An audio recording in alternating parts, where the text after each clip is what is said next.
আজকের গল্প বিভূতিভূষণ বন্দ্যোপাধ্যায় রচিত ভৌতিক পালঙ্ক। অনেকদিন পর সতীশের সঙ্গে দেখা। বেচারা হন্তদন্ত হয়ে ভিড় ঠেলে বিকেলবেলা বেন্টিং স্ট্রিটের বাঁ দিকে ফুটপাত দিয়ে উত্তর মুখে চলেছিল। সমস্ত আপিসের সবেমাত্র ছুটি হয়েছে। শীতকাল, আধো অন্ধকার আধো আলোয় পথ চেয়েছিল। ক্লান্ত দেহে ছেঁকড়া গাড়ির মতো ধীরে ধীরে পথ ভেদ করে চলেছিলাম। সহসা সতীশকে দেখে ওর জামাটা চেপে ধরে চিৎকার করে বলে উঠলাম, আরে সতীশ যে! সতীশ সবিস্ময়ে আমার পানে চেয়ে বলে উঠল, খগেন, মাই গড, আমি তোমাকেই খুঁজছিলাম। আমি বললাম, তার প্রমাণ আমাকে ধাক্কা দিয়েই তো চলে গেছিলে, আর একটু হলে। ভাগ্যিস ডাকলাম। সরি, আমি একটু ভীষণ ব্যস্ত। তা সে বুঝতেই পারছি। তা কোথায় চললে শুনি? তোমাকেও আমার সঙ্গে যেতে হবে, বেশি দূর নয়, যাবার পথে সব বলবো। আশ্চর্য, না বললে শুনবো না, জোর করে নিয়ে যাব।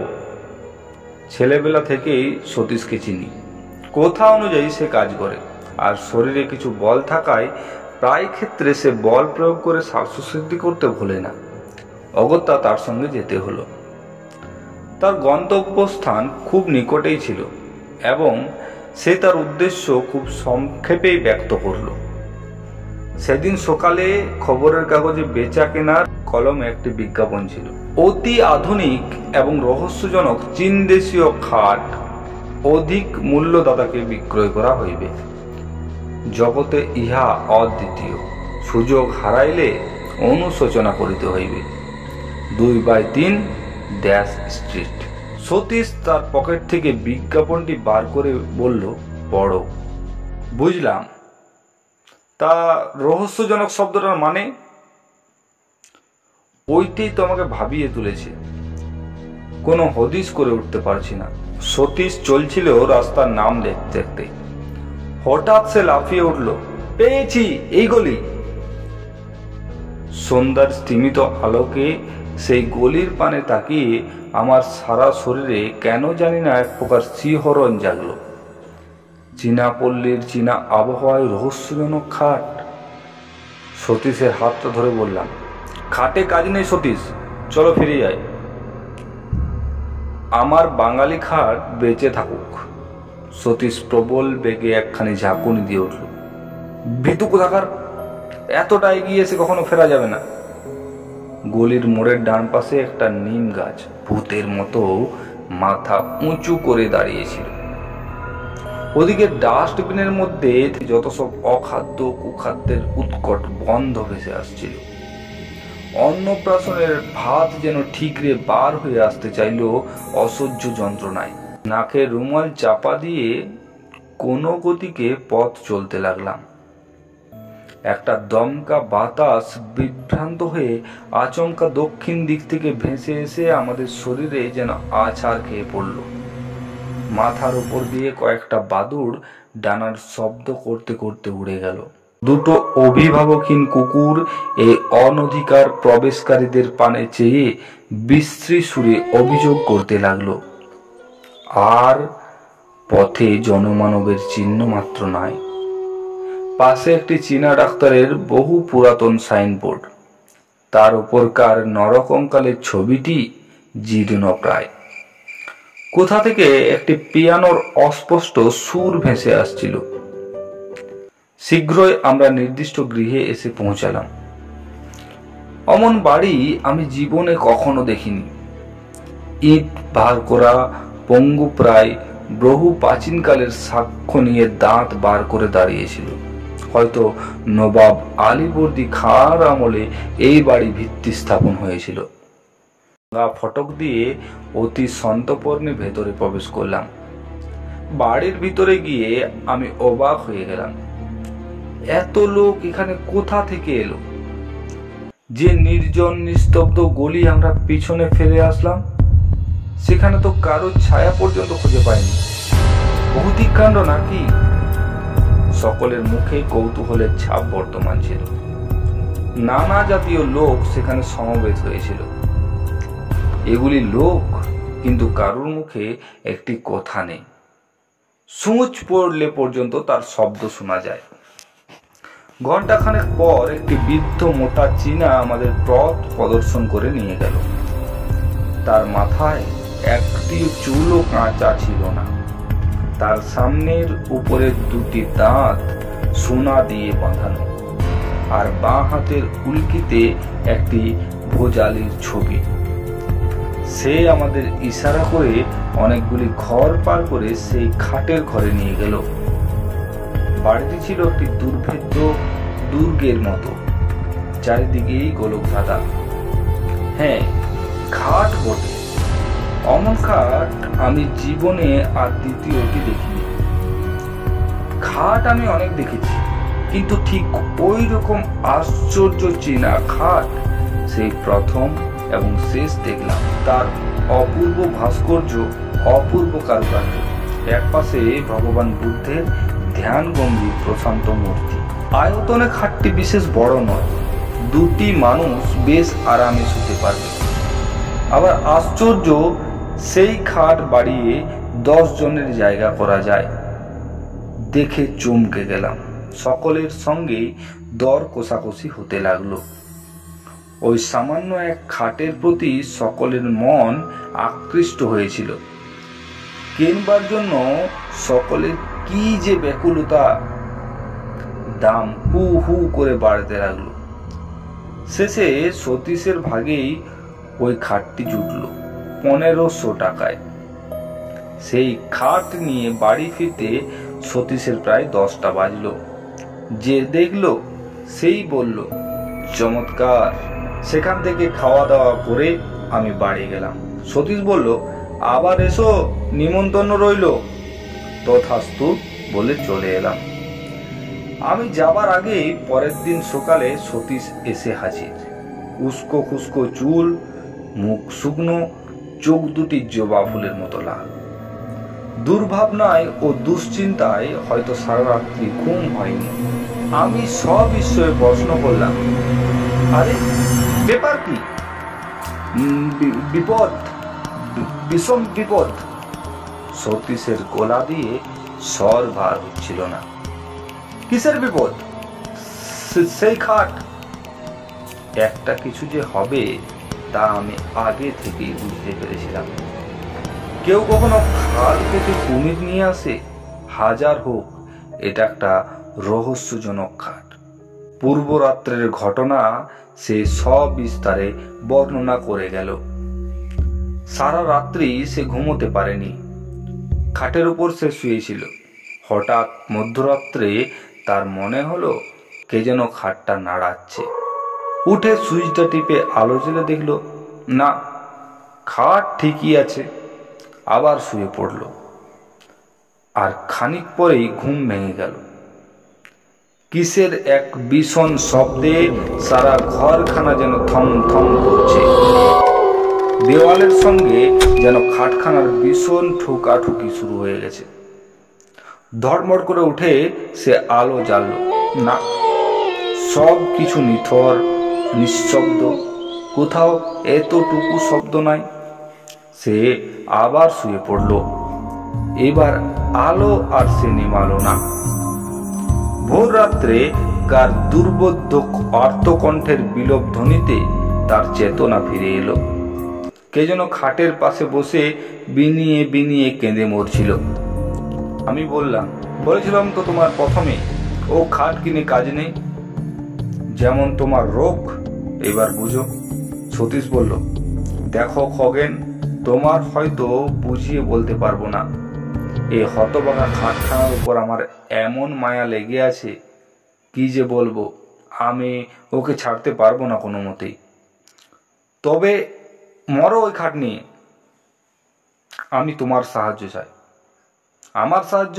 হ্যাঁ, আজ তুমি আমাদের ওখানে রাতে খাওয়া দাওয়া করবে। সারা রাত না ঘুমিয়ে ওই খাট পাহারা দেবো, দেখি ওর গলদ কোথায়। আর আমার অফিস? পাগল, কাল যে রবিবার। অগত্যা বন্ধুকে সাহায্য করার জন্য সন্ধ্যাবেলা তাদের বাড়ি গিয়ে হাজির হলাম। সতীশ আমার অপেক্ষায় পথপানে চেয়েছিল। সে সৌল্লাসে চিৎকার করে উঠল, সুস্বাগতম সুস্বাগতম। তারপর, আর কোনো গন্ডগোল হয়নি তো? না, দিনের বেলায় কোনো গন্ডগোল হবার তো কারণ নেই। সতীশের মা বললেন, দেখো দেখি বাবা খগেন, এত বলছি যা খাট বিক্রি করে দে, তা আমার কথা যদি শুনেছে। সতীশ বলল, বলছো কি মা, ভয় পেয়ে 1500 টাকার খাটটা বিক্রি করে দেব? খাওয়া দাওয়া সেরে রাত্রি ক্রমে ক্রমে বাড়তে লাগলো। ঠিক হলো, আগে সতীশ ঘুমাবে আর আমি জাগবো, তারপর সতীশ জাগবে আর আমি ঘুমোবো। বইখানা খুলে আমি বসে রইলাম, পড়তে পারলাম না একটি অক্ষরও। এক দৃষ্টিতে তাকিয়ে রইলাম, চারিদিকে কান খাড়া করে বসে রইলাম ভয়ে ভয়ে। এতটুকু শব্দ থেকে চমকে চমকে উঠছিলাম। ওই বুঝি সেই অপদেবতা আমার গলা টিপে দিল। কাদের বাড়ির ঘড়িতে সুর করে 2টো বেজে গেল। হঠাৎ মনে হলো কে যেন বাইরের বারান্দায় চলে বেড়াচ্ছে। তার পদশব্দ বেশ স্পষ্ট হয়ে উঠল। আমার সারা শরীর দোল দিয়ে উঠল, লোমগুলো খাড়া হয়ে উঠল। হঠাৎ সশব্দে খোলা জানলাটা বন্ধ হয়ে গেল। মুহূর্তে বোধ হলো আমি যেন শূন্যে উঠে গেছি। আমার জ্ঞান লোপ পেয়ে গেছে। আমি মৃত না জীবিত তাও ঘোর সন্দেহের বিষয় হয়ে উঠল। আমি সভয়ে ডেকে উঠলাম, সতীশ সতীশ। সতীশ ধড়মড় করে উঠে বসলো। ব্যাপার কি? ভয়ে ও বিস্ময়ে আমার মুখ দিয়ে কোনো কথা বেরোলো না। সতীশ আমার 2 কাঁধে হাত দিয়ে নাড়া দিয়ে ডাকলো, খগেন খগেন। আমি আঙ্গুল দিয়ে কপালের ঘাম মুছে বললাম, ওহ, যা ভয় পেয়েছিলাম। তা তো বুঝতেই পারছি। যাক, আর তোমায় জাগতে হবে না, তুমি ঘুমোও, আমি জেগে বসে আছি। না, আমারও ঘুমিয়ে কাজ নেই, আর তাছাড়া ঘুমও আমার হবে না আদৌ। ভীতু কোথাকার। তারপর ভীতু আমি ও সতীশ দেওয়ালে ঠেসাম দিয়ে বসে রইলাম। আমরা দুজনে নিঃশব্দে জেগে রইলাম, কেউ বা একটি কোথাও কইলাম না। আমি খোনা জানালা দিয়ে বাইরের টুকরো আকাশের পানে এক দৃষ্টে তাকিয়ে রইলাম।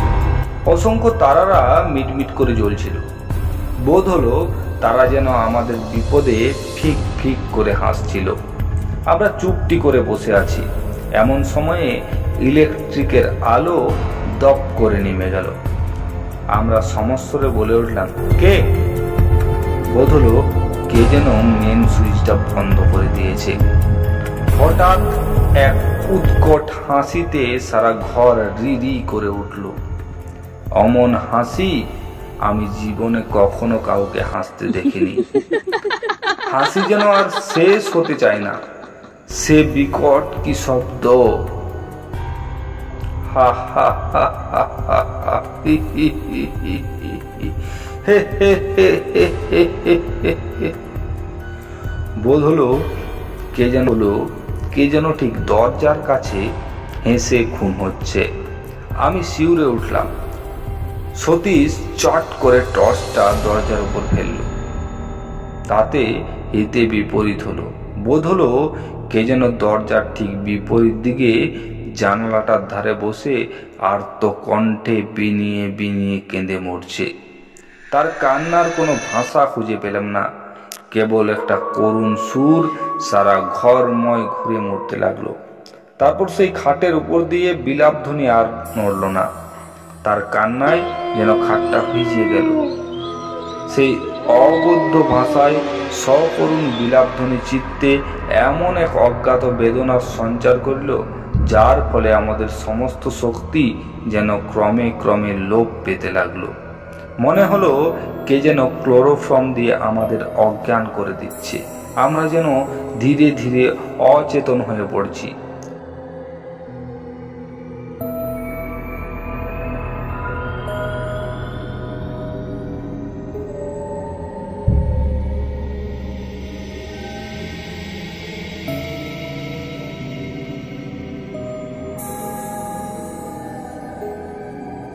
সতীশের সাহসটা ছিল বেশ কিছু বেশি, তাই সে খাটের উপর টর্চ ফেলে গর্জে উঠল, কে কে ওখানে? কিছুই দেখা গেল না, কেউ সাড়া দিল না। সহসা সেই খাটখানা ঘরময় দাপাদাপি শুরু করে দিল। মনে হলো অগণিত নরকঙ্কাল যেন তার চারিদিকে নৃত্য করে মরছে।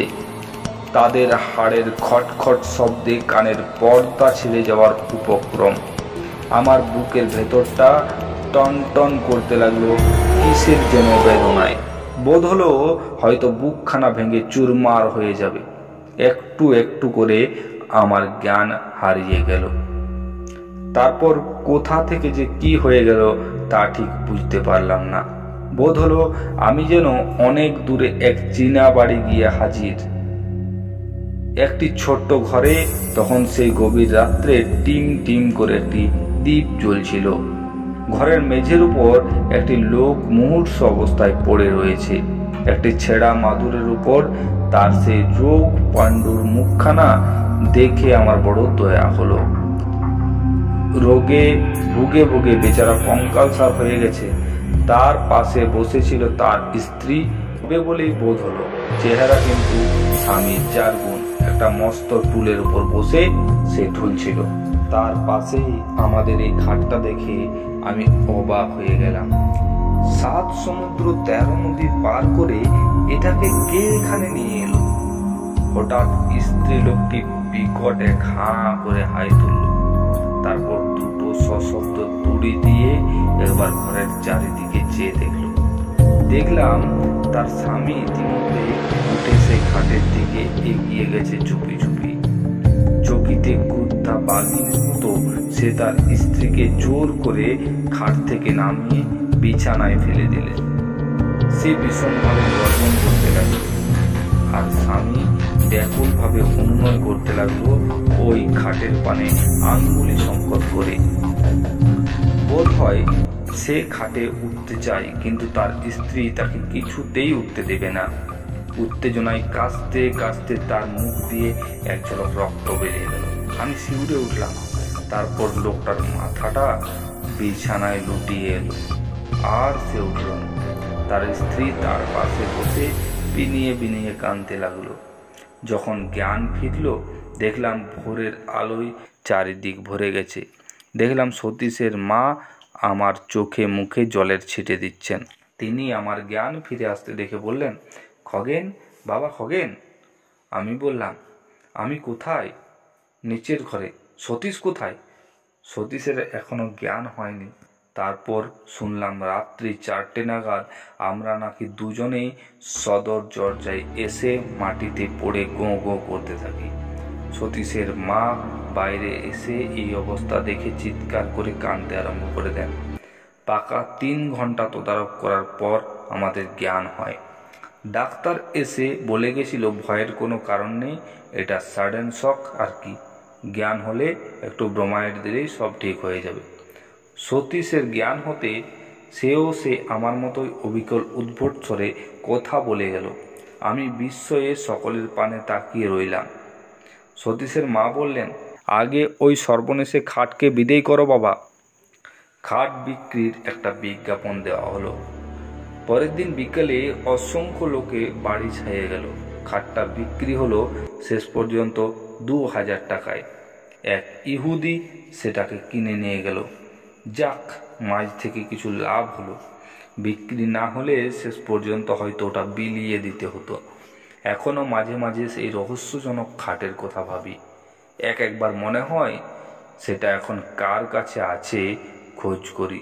সে অতৃপ্ত আত্মা যাকে তার দুর্দান্ত স্ত্রী কোনো ক্রমেই ব্যাধির ভয়ে খাটের উপর জীবিত অবস্থায় শুতে দেয়নি, সে কি আজ তৃপ্ত হয়েছে, না এখনো সে ওই খাটের পেছনে প্রতি রাতে ঘুরে ঘুরে মরে, কাহুকে ওর ওপর শুতে দেবে না বলে।